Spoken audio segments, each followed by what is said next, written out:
Hi, my name is Ben, and I'm at Rock Canyon Park in Provo, Utah.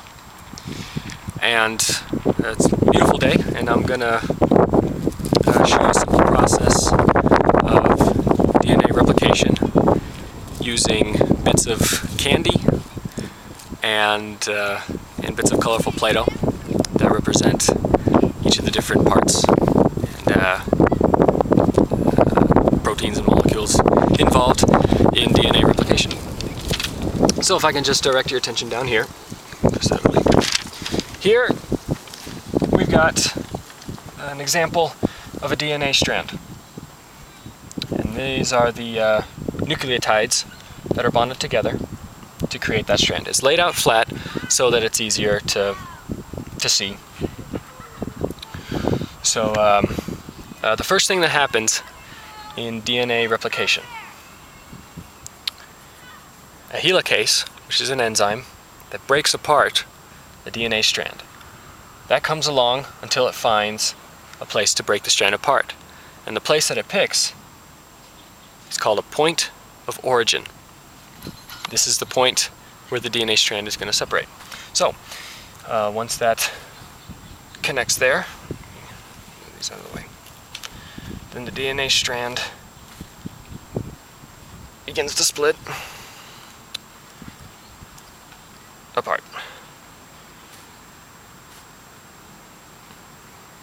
Now, once this separation occurs, we've got some single-stranded bonding proteins that come along and attach themselves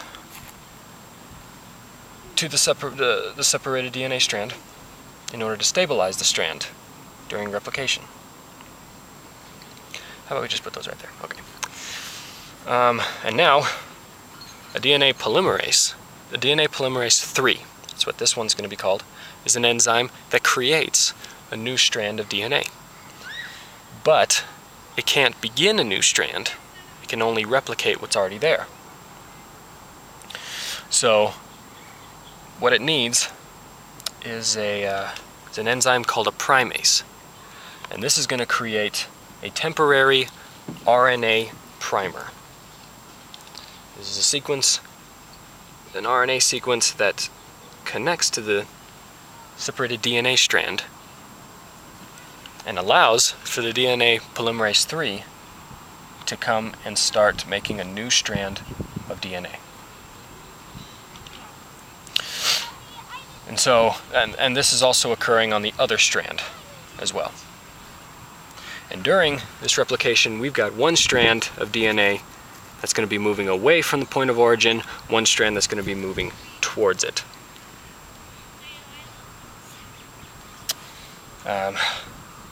Okay, and this DNA primase goes all over the DNA strand, creating these RNA primers, which allows the DNA polymerase 3 to continue making long strands of DNA. And now, once a new DNA strand has been made, for example, I'll go ahead and use this. We'll call this the new DNA strand made from the DNA polymerase 3. Now, this RNA primer is temporary, so an enzyme called the DNA polymerase 1 comes along and converts this RNA primer into DNA.